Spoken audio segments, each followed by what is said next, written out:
Hi, Ben here and welcome back to the Craft Lab for our fourth part in our pole lathe chisel sharpening series. So we've done the gouge, we've done the skew chisel and we've done the flat chisel. So now our final chisel that we're going to show you how to sharpen is what we call the spindle gouge. It's effectively a smaller version of the gouge that we sharpened in the first video, but I like this spindle gouge. It's a 10mm diameter spindle gouge. And I've actually modified it again. I've ground it in a slightly different style to what we call a fingernail grind.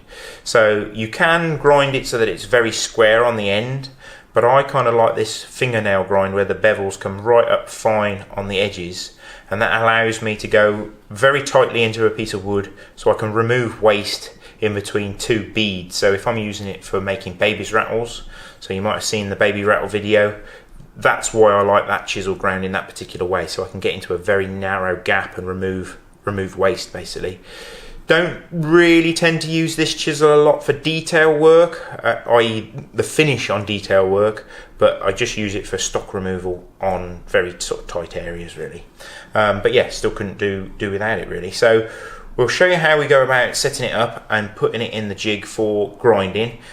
This is It's probably not really due for grinding. There's still a little bit of the hollow grind left in it, but because it's such a narrow, small chisel itself, it's actually easier if it's got a deep hollow grind in there, just so that it makes it easier for honing. So we'll show you how we fit it to the jig and get it set up for grinding on the Tormek.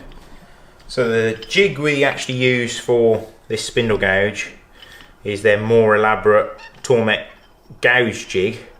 I only really use it for these smaller gouges because obviously the size that we've got in the actual opening there, and you've got so many different room for adjustment of angle at this end, and also how much the tool holder actually projects. But to be honest, I've set this and I never really move it because I know that this pretty much works for this chisel grind, but you'll have to play around and get the optimum angle that you like. The actual grind itself on the chisel is about sort of 30 degrees, so it's not too steep, it's not too fine, it seems to just work perfectly really. So I'm sitting it in the jig. Again, I need a couple of inches of the tool projecting, and then I'm going to just tighten that screw up. And you can't really go wrong with this because it's got this V shape to the gouge. The round back side of the gouge sits into that V, and then this little brass support touches on the top of the chisel, and it kind of sorts itself out really and holds it square. But what we have got to do manually is set this angle and maintain that angle. So we'll do that when we get it onto the Tormek grinder. So we've got the chisel in the jig, and now we need to set that angle. So slide it onto that support arm again, and then we need to see where it's hitting the stone. So as you can see straight away, there's a massive gap at the front of the chisel. This is still set from when we were doing the other chisels. So we'll slide that out. And there's such a long way to go. I won't use the fine adjuster at this stage, but I'll slide it out until I'm somewhere happy and just nip that up and then slide that all the way down, just so that if I need to do any fine adjustment I can. And then we will just do a few passes on the stone just to see where that's hitting. Looks like that's bob on in the middle of the bevel, but it's such a small chisel to see. I definitely would put a bit of pen on at that stage, and you can really sort of, especially when I'm putting this marker pen on, you can see why they call it a fingernail grind. It looks like we're painting our nails at this stage. So we'll slide that back on, and you'll really start to see where it's hitting the stone. So yeah, right in the middle. And because I'm pretty much happy with the grind on this chisel, seems to work perfectly, keeps a reasonable edge. I mean, if you find that a chisel loses its edge too quickly, you might find that you've ground it too fine, so you might just need to increase that angle slightly. So because I'm happy with how that stands, I'm just going to lock all that off, and then we can start grinding. Now, to create this fingernail grind on this gouge, rather than us just swinging it across like we did on the other chisels, because this jig pivots as well, it allows me to grind the sides of this chisel, so I can rotate it like that. Now, it's quite complicated to try and do it all in one pass, so you'll have to be a bit sort of, you'll have to experiment a little bit and see what works for you. But The other thing to try and avoid, this, because it's such a narrow chisel, if we just keep it in one place, you're going to put a great big groove in your stone. So make sure you try and even out the wear across the surface of the stone. We've got this already hydrated, it's been sat in the bath of water. We've topped it up as necessary, and then we can start grinding. So don't push too hard. Like I say, with this chisel, because it's so narrow, it will sort of eat into the surface of the stone if you're not careful. So I tend to sort of just move it into a new place and then see if I can rotate it round. And I'm trying to get it so that it grinds right up these sides of the chisel as well.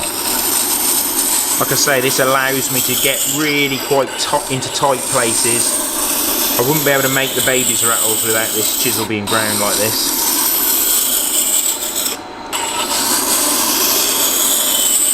And I'm going to keep grinding until I see a burr being created on the inside of this spindle gouge.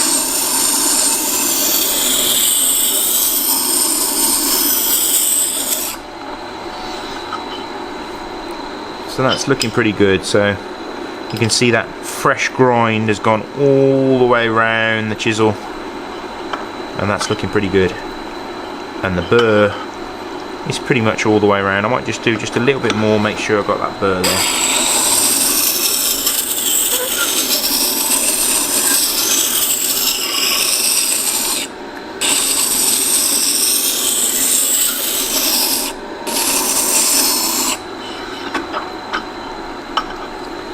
That's looking pretty good. So, as before, don't remove the chisel from the jig until you're totally happy that you've got it all ground nicely and you've got that burr all the way across the face of the chisel. So yeah, that's ready for honing. So we can now take it out of the jig, and now we need to actually hone it. So for getting in this very tight radius here, there's not many stones that will cope with that, but we've got our slip stones that we used for our other gouge. And the good thing about this is we use the wide face of this slipstone for the bigger gouge, but we've got this really nice thin edge on this side because it's got that like aerofoil shape to it.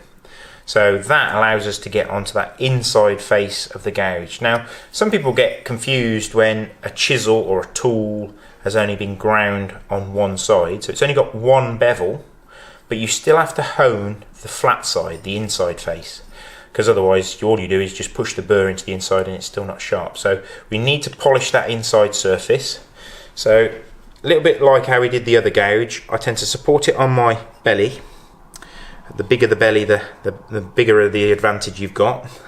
And then we rest that there, and that allows me to support the chisel with this hand, and then I can place the slipstone inside that sort of cutout of the gouge, and then I'm just going to rotate this with my fingers and keep moving the stone back and forth. Now with this gouge, as you can see how it's made, it sweeps up at this back edge. It's important that we don't slide the stone too far, because what that will do is it'll actually put a slight secondary bevel on the inside of the gouge. So make sure you only keep it on that flat section. And we're just going to hone that inside face, remove any kind of corrosion, make sure that front edge is really nice and polished. And then wipe off that slurry so we can see we've got a really nice polished edge in there now.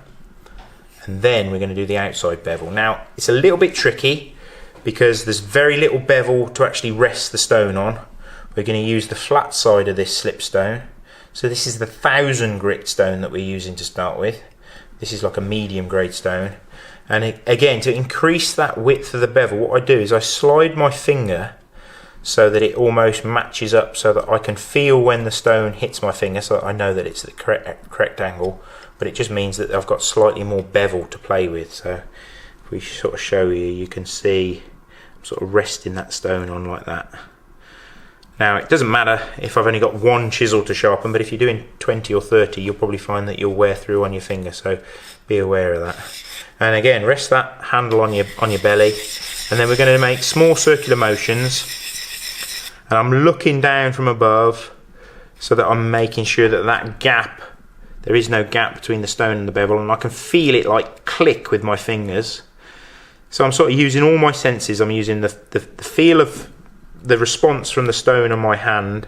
I'm looking down using my eyes, and I'm also using my ears. So if it sounds nice, like it is at the moment, I know that I'm on the right angle. If it's a harsher sound, or if you tilt it too much and you're putting a secondary bevel on there, it's got this horrible fingers down a blackboard sound. So use your ears as well. And then I'm just going to rotate the chisel and hone those sides as well. Now they're very narrow, so you've got to be really careful there. Then roll it back.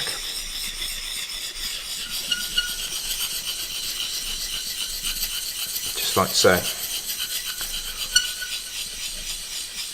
After a few passes, you might want to just clean some of that slurry off and make sure that you're hitting all the parts of the chisel. So I need to touch it just a little bit more there, and then it's not looking too bad that side. So I obviously just missed a bit on that edge, so we can just go back to it and keep honing it. Now obviously having that hollow grind in this tool is a big advantage, because I'm only having to sort of remove steel from the very back of the bevel and the very front of the bevel. Some people will use a flat grind on their tools, but for turning I find that this hollow grind really works nicely. Just makes it a little bit quicker when you're out in the woods or whatever, sharpening your chisels. I'm going to take too much steel off. So that's looking a bit more like it. I can see that I've hit the very front edge there, right through. Yeah, it's looking pretty good. So all I'll do at that stage is just give it a couple more passes on the inside, just to help remove that burr. And then we can swap over, and we're going to go from 1000 grit stone, we're going to swap it to the 6000 grit. So this is a very fine stone, and this one's a slightly different slip stone. It's actually got an even finer edge to the taper. So you've got a tapered cone this side, and then one that's for like V chisels and things like that. But I'm just going to be using this inside face here. So same scenario, we're going to polish it. So start with the inside, and you can hear that this hardly removes any material, it's just polishing now.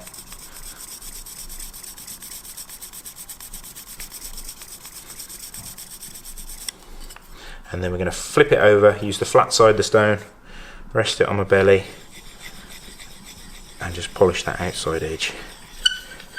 Out of all the chisels, this is probably my least favourite to sharpen, purely because it's so fiddly and small. Fortunately, it's the chisel that doesn't need sharpening very often, because you're not leaving like the finish that this actually produces. So fortunately you don't have to sharpen it very often, which I'm really quite pleased about. But it's good to keep a reasonable edge on it, and it was due for a regrind as well, so good opportunity for you to see it. So we'll just use that inside face again, just to help remove that burr. And you can see all this sort of slurry that we're producing. This is why I like to use water rather than oil, because if you're then going to go and do some woodworking, you haven't got all oil all over your hands. So just give that a dry down, and then we're just going to have a little look at it. And I can see that we've pretty much polished all those surfaces now. And then we just want to give it a bit of a hone now. So we've honed it, now we want to give it a bit of a strop. And just remove any of that burr that's still hanging on there. So we can swap over, and we can use our paddle strop for doing the outside the bevel. So this is a bit of leather stuck to a board with some Tormek honing paste applied to the surface. This seems to be the most sort of useful and universal honing paste that I use. It just seems to put a great edge on absolutely everything. And It's very easy to apply. So we're just going to strop the outside of this gouge. Make sure that you're always coming away from the cutting edge. Now, to do the inside face, we're going to have to use something slightly different. So fortunately, our leather strop from our carving tool sharpening set has got this radius which will match up on the inside of this face of the gouge. So we're just going to polish that inside face. It's the same Tormek paste, but just on a bit of thinner leather that we can wrap around this board. I mean, you could use this flat side as well for stropping that as well if you wanted to. So just a few passes, and that will ensure that we've polished that edge, removed any tiny little burr. Just wipe some of it off so you can see it. And now we've got this beautifully polished, ground and honed chisel, which we can just make sure that we can't feel any burr on there. And that's got a little bit of bite to it now. So we've got our freshly sharpened spindle gouge, and I use this mostly for turning down the ends of my chair leg or my rounder's bat. So we'll see if that sharpening has put a good edge on this. So we start on the top, and we can start to round over that end.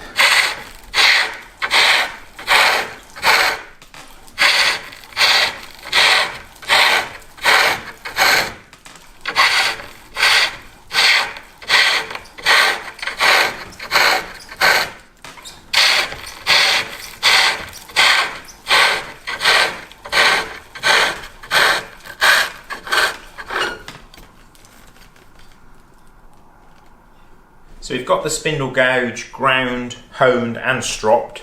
So the only thing that I like to do now is just to make sure that it's not going to get any surface corrosion on there. So I like to use a little bit of Camelia oil in one of these handy little applicators. Basically, rust is the killer of sharp tools. Rust and corrosion on your sharp edge basically means that that polished edge is going to disappear. So preventing corrosion is a good thing. So if you finish work for the end of the day, even if you're not going to sharpen them, put a little bit of oil on them and you'll just help keep them a bit sharper for longer. So obviously we've used a Tormek grinder for grinding the chisels. If you haven't got access to a grinder, see if you can find somebody that will help you do it for you or send it off.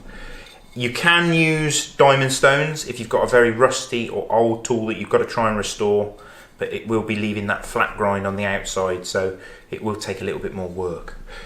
For very small gouges like this, you'll probably find you'll need a more specialist tool, so you'll need to find a diamond needle file or something like that to get in those very tight radiuses. Then obviously you can use those same Waterstones to get in there as well. So that's the last chisel in the set of 4. Obviously we've showed you how to sharpen our 4 that we use on the pole lathe, and you'll have seen these chisels in use on our introduction to green woodwork video, where you actually see them being used to make a Windsor chair leg. If you've got any questions, please feel free to drop them in the comments, but I hope this has given you a little insight on how to sharpen your tools, how to get the best from them, and obviously now when you see us using them in the woodwork videos, you'll know how we've actually sharpened them. So yeah, please feel free to drop us any comments, and if you'd like to see more videos like this, then please subscribe to the channel. And also you can follow us on Instagram. I'm CraftLab Knives on there, and Lois is CraftLab Leather, so check out what we're doing on a day-to-day basis, and hope you've enjoyed the video. I've certainly enjoyed staying inside in the storm and getting all my chisels nice and sharp, so yeah, tune in next time and see what we're using them for. Thanks again.